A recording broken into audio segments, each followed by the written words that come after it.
Hi, Stacy. Okay. So this is Stacy Golub of Connecticut Draft Horse Rescue. We're becoming really good friends. We're really excited to be working with Stacy. We have lots of good plans for the future to do things together.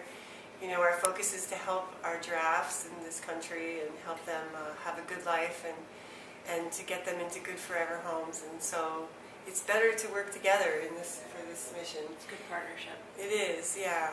So we're down here at Stacy's farm, which is really wonderful. This is a farm that she leases. You have how many horses here now? There's about 20 horses, including the ones that you're taking home today. Okay, yep. Well, we're here to pick up our 3 mares that we rescued recently out of the New Holland auction house.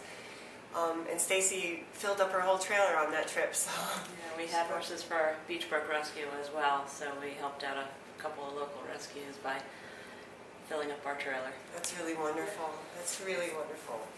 Yeah, that's been the most thrilling part of having you come on to this work and is seeing the really good work you're trying to get done, and it's a big, big help. You know, it's awful to see those guys being left down there. And now with Frog Pond having closed, it makes it harder. You know, a lot of them are going out there to Frog Pond, and so yeah, we're working together. So how'd you get into this, Stacy? Well, I've always been a horse lover. I've always had an interest in rescue.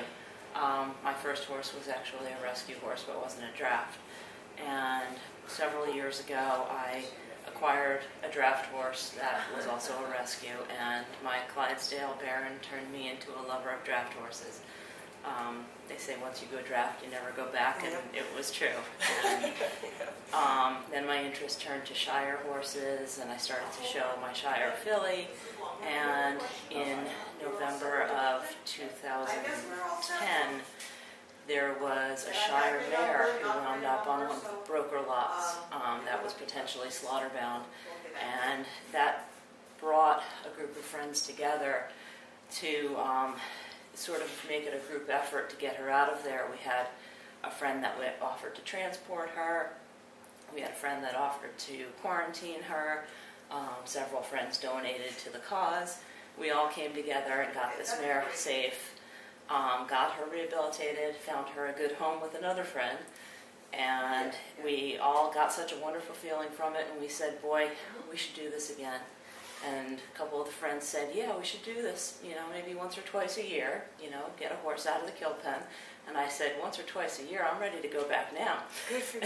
Wow. So it sort of snowballed from there. More friends came on board, and we decided to make it an official, rather than just focus on Shires, that we became a draft horse rescue.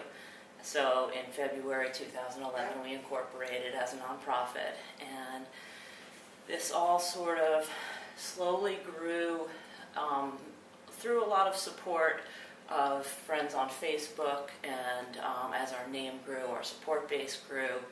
And just this past fall, we were contacted by a woman in Texas who initially was just contacting us about adopting a horse, and then happened to mention that she had a farm in Connecticut, and she had an interest in draft horses as well. And she, one thing led to another, and you know, in her support of rescuing horses, she wanted to support us, and she said, you know, could you guys use some more pasture space? It turned out the farm was 3 miles from my house, was originally designed for draft horses, and it was just like a dream come true when she said, you know, it's a shame I have to pay people to mow those fields, you know, do you guys want to put horses there? And so since we moved into this farm, the rescue has just grown by leaps and bounds. We've had volunteer support, we've had donor support, we have grown within the span of 3 months larger than we ever imagined. And it's been a wonderful thing, and you know, in networking with other rescues like yours, I think it's a great thing for rescues to come together and help each other grow like this. Yeah. You know, it helps the horses, and that, in the end, that's why we all do this. That's exactly right. And there couldn't be enough of us doing it. No, there's never enough. Unfortunately, there's always going to be a greater need than what we can all provide. But it's one horse at a time. That's right. Little by little, we make a difference. Yeah, and you've really created something really quite beautiful here. This is a beautiful facility. It's very clean, and it helps that you're a veterinary. Yeah, that's a big help as far as our costs as well, because I donate all my services, so we can use more of the funds towards feeding the horses and their day-to-day care. So, did you specialize with draft horses? I specialize in horses. I'm a solo equine vet. Wow. I treat just horses, and having owned a draft horse and then becoming an exhibitor of draft horses and learning how to drive, and now with the Draft Rescue, learning a lot more than I ever wanted to know about draft horse health care. Quite a lot about EPSM, I'm sure, too. Quite a bit. Yeah, I met your filly this year at the Big E. She's beautiful. Thank you. Very well loved. I can see that your father loves her, your mother, everybody's really, she's like a family member for sure. She is. She's my little four-legged child. Yeah. That's really awesome. So great, you have volunteers, and I mean, is there anything special that you need for your horses? Do you need blankets or halters or there's money? Always, I know you need money. There's always a need. Money is always the greatest need. But we have a wish list on our website and our Facebook page of things that we need. Some small things, some large things, and it's always changing on a daily basis. Yep. As you know, when you own a farm, there's always something else that you wind up needing that you didn't expect. Yeah. But money and gift cards, gift certificates, feed stores, Tractor Supply, Home Depot. Yeah. There's always things to be fixed. Yes, good idea. Yep. And if people want to get in touch with you, they can go to your website. They can go to our website, ctdraftrescue.com, and we are also on Facebook as Connecticut Draft Horse Rescue. We try to keep both as updated as possible, but usually Facebook is a little more current with the mobile uploads of photos. But we have a large number of horses that are about to be listed that are soon to be coming out of quarantine that haven't been evaluated yet, but those will be up for adoption as well very soon. Great. And you have the legendary David Bradham here with you. He is a legend. He is. How wonderful is that? We are so blessed to have a trainer living on site that has the decades of experience and the kind and gentle training methods, the natural horsemanship, and he's not only training the horses, but he's training a lot of the volunteers, and which is where it starts. It starts with us. It's where it starts. Yeah, exactly. Because the horses really, if we learn how to communicate with them in a particular way, they can respond better to us, and he does really well at pointing out what they're needing. Absolutely. Yeah, we love him a lot. He works on our farm sometimes. We're really fortunate to have him as a friend and as an advisor. I know that Justin uses him a lot in his university program. And so, yeah, I'm really happy for you. And I'm really happy to have met you in person. You as well. And I'm really looking forward to a lot of years of saving a lot of big horses.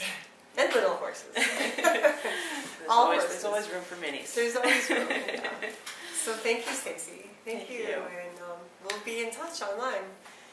Excellent. Okay. Thank you so much. Yep. So here we are picking up our horses. Here's all the horses that Stacy has in the quarantine. These are the ones that she picked up that infamous day of rescue. It's Candy and Cole. Here's our girl. Doesn't have a name yet. Look how pretty she is. She reminds me a little bit like Ice. Hi, pretty girl. Hi. You look like our friend Bob. Good girl. She has EPSM. She's a big girl.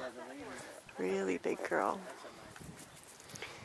And we have, I don't know their names. I don't know if they have names, but this is another one. This is the horse that they got last minute, who had been there waiting and waiting. He was easily going to end up on the truck. Oh, I'm sorry. I didn't want to scare you.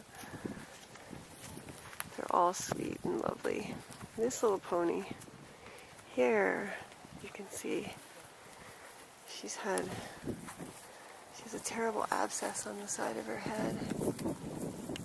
We don't know if that's why she was given up on, or if they even knew she had it. But it burst when Stacy got her here. Thank goodness they're in Stacy's hands. Yeah, everybody's comfortable with lots of space and good food, and you can see they're all relaxed and happy. Good girl. You're a good girl. There's Candy. Looks like Candy has a home. And there's our girls. Ready to go. We're about ready to load up on the truck. So, Blue Starians, more love to share. More horses to take care of. I mean, we're all really lucky to have these horses in our lives because they all give us something special. Just with their pure, innocent will to survive in a world that keeps throwing them away. Wow, she's a big girl. Oh, that feels good.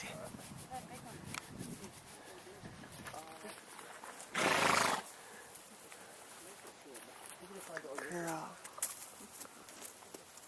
Oh, it's a boy.